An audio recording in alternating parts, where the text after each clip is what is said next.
Ever wondered how one band turned one simple riff into the entire heavy metal universe? Black Sabbath didn't just play music. They created a counterculture that scared people and changed everything. They started as a ragtag group from Birmingham, barely able to play together at first, but somehow they came together and they channeled their combined energy into darkness, riffs, and raw power that the world hadn't heard before. Their early years weren't just groundbreaking.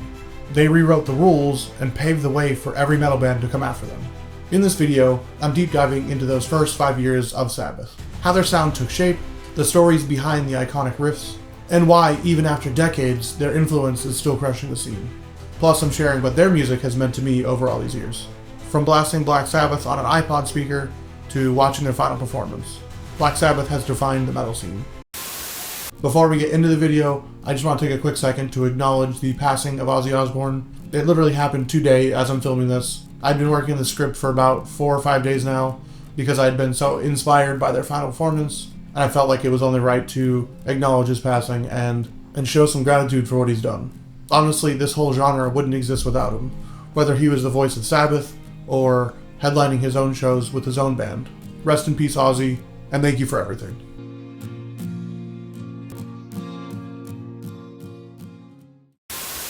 Black Sabbath is the band that pulled me into heavy metal.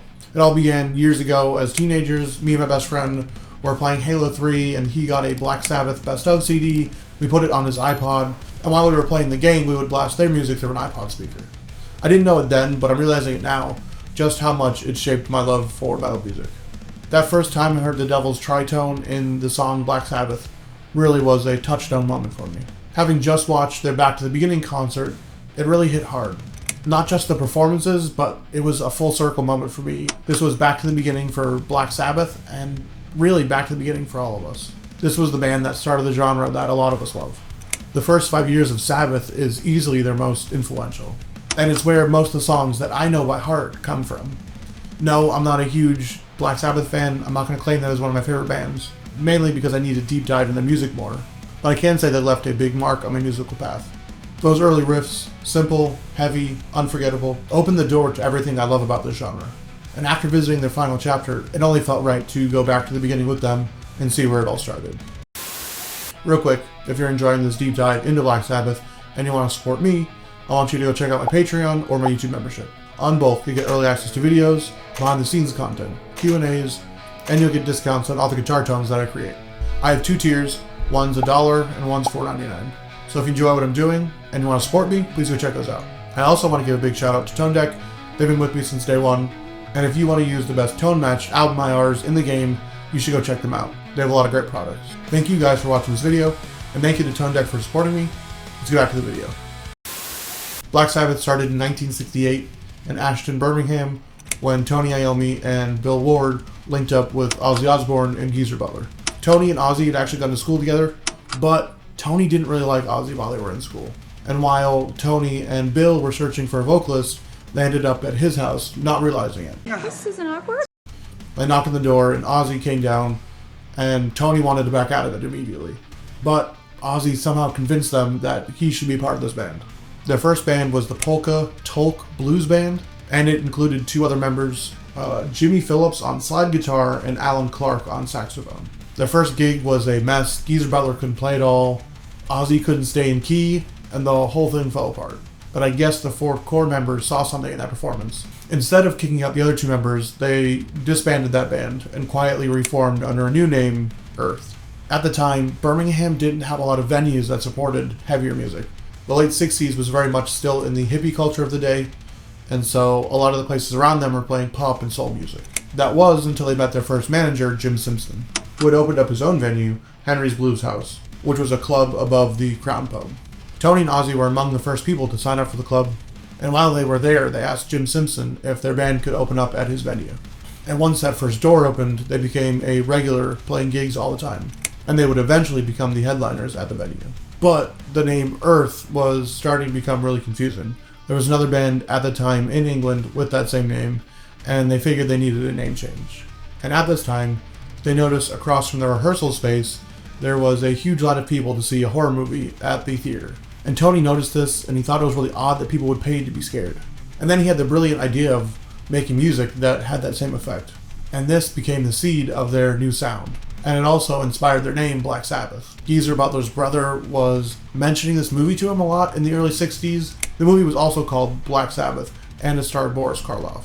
So Geezer brought the name to the band, and it immediately stuck. Also around that time, Geezer and Tony were really big into like black magic and the occult, and they'd been messing around with Ouija boards. And then one night, Geezer was sleeping, and he awoke to a black figure standing over his bed, and it freaked him out so much that he wrote some lyrics about it. And as we all know, those lyrics ended up on the second ever written Black Sabbath song, also called Black Sabbath. The name change happened in the summer of '69, and the band was already building a really big buzz. Their manager started booking them around Europe, having them play Hamburg's Star Club, where the Beatles once played, and Zurich's Hirschen Club. They didn't have enough material to fill out those sets there.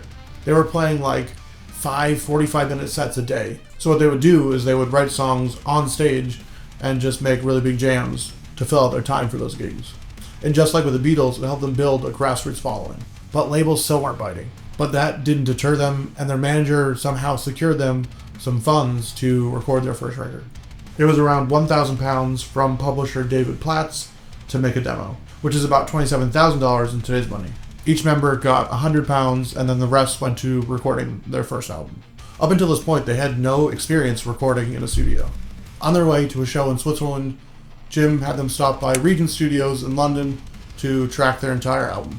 So on October 16th, 1969, Black Sabbath entered the studio, set up as if they were going to record a live performance, stuck Ozzy in another room to isolate his vocals, and began playing. And somehow they were able to cut an entire album in just 12 hours.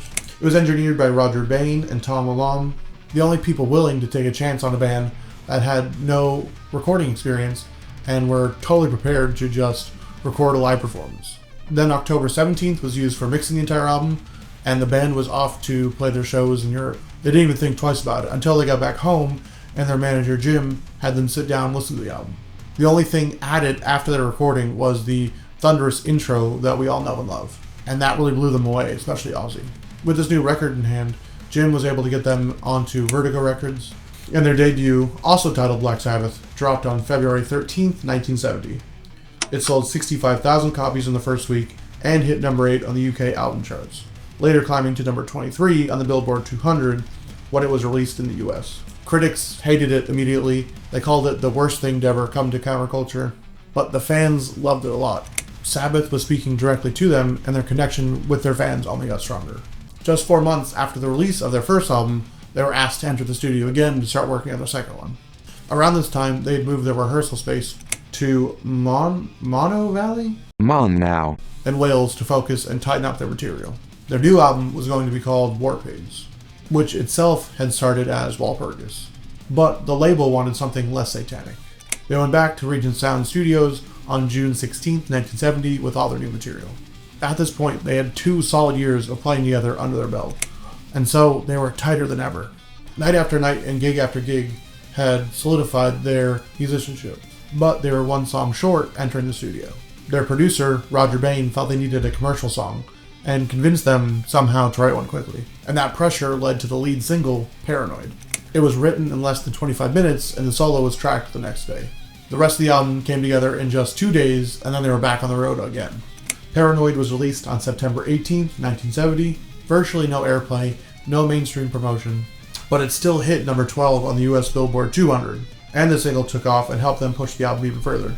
To keep that momentum going, they went back to the studio the next year and recorded their third album, Master of Reality. And they did this over 2 short sessions in February and April of 1971. It came out on August 6th and marked a shift in the music. They had tuned down to C-sharp standard, which gave the song a darker and heavier tone overall. They also took more time in the studio, and it really shows in the album. This would also be the last album that they worked with Roger Bain on. Then came Volume 4, released in September of 1972. They flew to LA, stayed in a big mansion, and booked time at the record plant, and had Tony be the producer for this album. The bigger budget didn't just go to time in the studio, it also went to a lot of drugs. Allegedly, about half of the album's budget went to drugs. And while it got the creative juices flowing, it was starting to break down the band a bit. They were doing so much coke at the time that Iommi collapsed on stage during the tour to support this album, and they had to cancel the rest of the US tour. They would resume touring in '73 for a short amount of time, and then enter the studio again to start working on their 4th album. They had started out at the same LA mansion and the record plant, but the creative juices just weren't flowing. It seemed like Tony was a perfectionist and was trying to get the best out of himself, and the other band members just couldn't help him break through it. So they packed everything up and they headed to Clearwell Castle in London. Apparently it was a haunted castle, and there was a female ghost that would mess up locked rooms, and there was other ghosts walking around the castle, and even the spooky atmosphere didn't help right away. The writer's block still persisted, and that was until they started using unusual instruments to start getting the musical process flowing. And once Tony started playing Sabbath Bloody Sabbath, they started to get on a roll and they were able to finish the album. Once the album finally came together and was released, they started getting positive attention from the major music journalists. Sabbath Bloody Sabbath reached number 4 in the UK and 11 in the US, which marked a kind of return to form for them, because Volume 4 wasn't as prestigious. Then, finally, in February and March of 1975, they got to work on their 6th studio album, Sabotage. And the album was named this because at the time they were going through a lot of legal battles with their former manager who was taking money from the band, and it was a long, drawn-out legal process for them. This time they went to Morgan Studios in London, and the album was released on July 28th, 1975. By 1975, Sabbath had dragged the blues through hell and created something completely different. Music that was darker, heavier, and more raw than anything that the scene had to offer at that time. But the same forces that had built their empire, relentless touring, addiction, and conflict, were starting to tear the band apart. And after this, as we all know, Ozzy would leave the band, they'd have a few different vocalists in, and the sound shifted a little bit, not too much, but it definitely wasn't the same as these first 6. But luckily enough, the one constant in the band was Tony Iommi, who was really the main driving force for the sound in the band. Iommi kept things pretty simple in the studio. On the first album, he was intending to use his white Fender Stratocaster, but it had a faulty pickup, and they got through a little bit of the album, but it just crapped out on him. So he needed to use his backup guitar, and that backup ended up being the SG that he's known for. But it wasn't the exact model that he was using for all those years. It was a right-handed model, and he's a left-handed guitarist, so he had to finish tracking the album upside down. Then, when he found a right-handed guitarist who had a left-handed SG, they just agreed to swap guitars, and that was the guitar that he was famous for. The amp that he's basically used for his entire career is some form of a Laney. For the first album and Paranoid, he was using a Laney LA100BL. After that, he switched to the Laney Super Grip, and he was using that until like the late 80s. As for the cab, I think it was a Laney LA412 HLC, loaded with green label Goodman speakers. One of the key features of his tone is the Dallas Rangemaster treble booster, which he used through the front end of his amp. He didn't use a distortion pedal, he would just crank the shit out of that, and that would get the power section going, and give him that really nice distorted tone. Now here's a common misconception about Black Sabbath and Tony Iommi. People always state that he had the accident in the factory all those years ago, and he was immediately down-tuning his guitars, which isn't exactly true because the first 2 albums are in standard. He had no problem playing in standard because he had the finger caps on his fingers, and he also used a really, really light string gauge, so it helped him play even in standard. They didn't down-tune to C sharp standard until Master of Reality. So yes, the factory accident changed a little bit how he played, but it wasn't the driving force behind why Black Sabbath played the music that they did. It was that really quick observation he had all those years ago about why people were attracted to horror movies, that he wanted to create dark and heavy music that kind of evoked that same thing. Stylistically, Iommi pulled from a lot of different places. Yes, a lot of Sabbath's music is rooted in the blues, but he also loved jazz music, like in their song Air Dance from Never Say Die, and he also loved classical music and a lot of progressive stuff. One of his biggest early inspirations was The Shadows, a British band he was into back in the 60s, and you can hear their melodic sensibility in a lot of stuff that they play.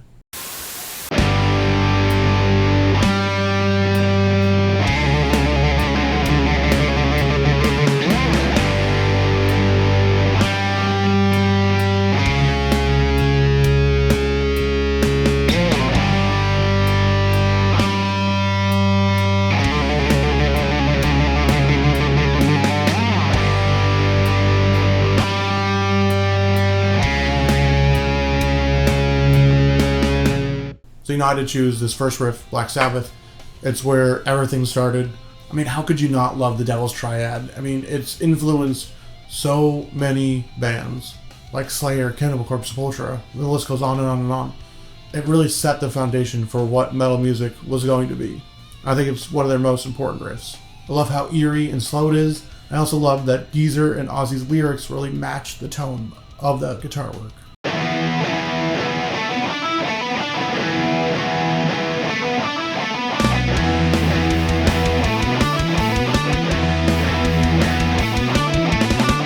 Paranoid's their most well-known song.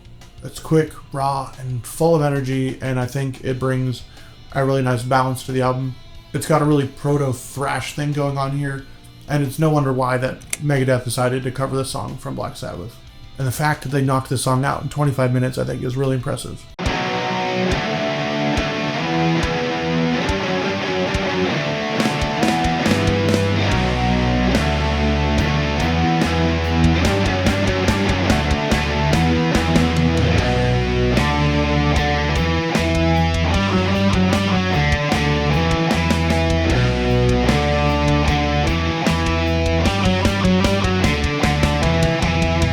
Iron Man, I think, is the quintessential Black Sabbath riff. It's the one that most beginners learn right out the gate, and I love how simple it is, but it's also just really cool and catchy and heavy, and it really defines Black Sabbath's sound. If Black Sabbath wasn't the first song that you heard by them, this was definitely the one that you heard first.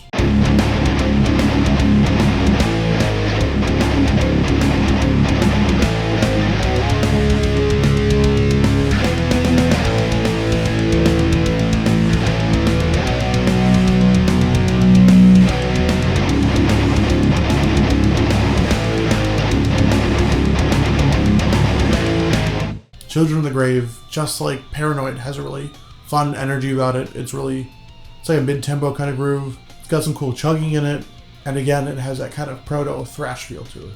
I love the cover that Lamb of God just did of the song. I think they add a really nice vibe to it.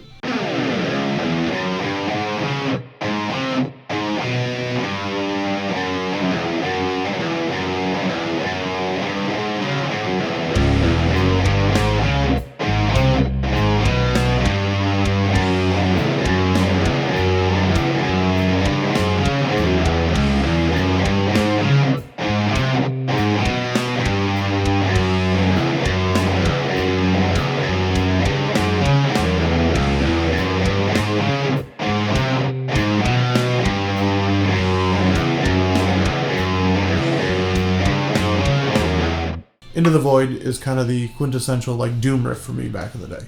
I think you can point to this, and it might be earlier songs that you can point to. I feel like this is a song that you point to that like started a whole genre of metal.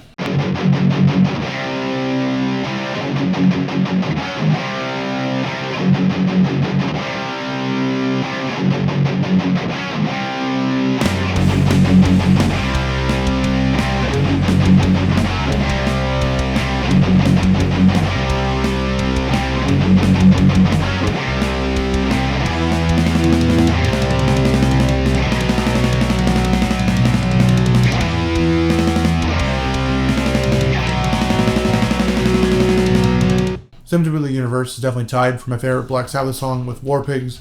I love that, again, just proto-thrashy riff. It's so fucking sick. It also uses the Devil's Triad, which is cool as hell too.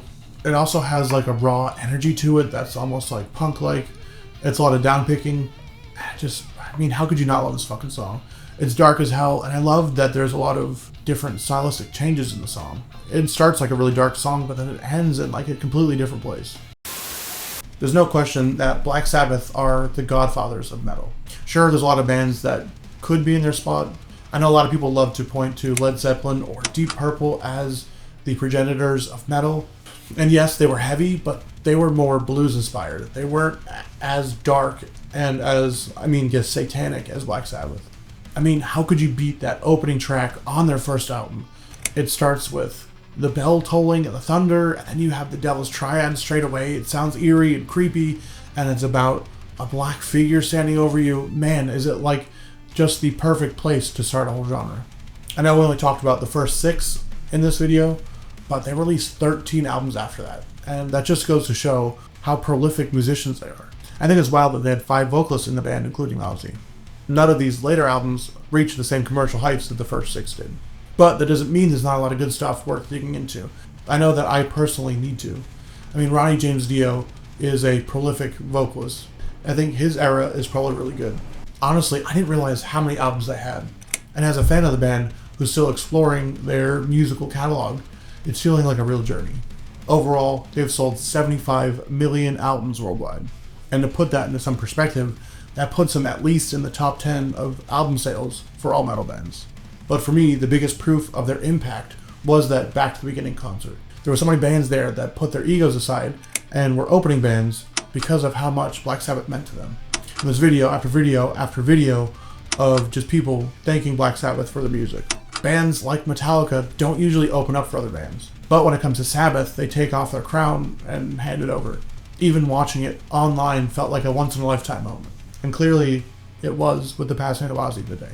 But it showed how Sabbath shaped metal and how deep their influence runs. Even though Black Sabbath isn't one of my all-time favorite bands, mainly because I don't know a lot of their music, I still definitely owe them a lot. Like so many videos at that show said, Sabbath laid the foundation for the music that we all love. And I'm definitely part of that. I can hear their influence on the bands that I love, and I'm starting to hear their influence on the music that I rate. What stands out most to me about Black Sabbath is Iommi's guitar work. It's just so heavy, and at a time where there wasn't too many heavy bands, and even the early metal bands don't even sound like that. Like I said before, Led Zeppelin and Deep Purple didn't get into the more dissonant sound that Black Sabbath had. And even Judas Priest, yeah, they were heavy, but they kind of sound more like a... I don't know if I have the right words to describe it, but you can definitely tell Judas Priest and Black Sabbath apart. And I think it's the dissonance in their music. Black Sabbath was heavy, creepy, and dissonant, and I love that about them. Sabbath's first 6 albums have nailed what I love about metal. I've been diving into their music this past week and found track after track that's just amazing. From the heavy stuff to even more like the pop stuff and like the bluesy or like progressive shit. It's just been a much needed wake-up call for me. Seeing them at their final show, proud and beaming, brought me back, and a lot of you back, to the beginning. And man, am I ever thankful for this band. Thank you, Black Sabbath. Thank you, Ozzy Osbourne. And may you rest in peace, man.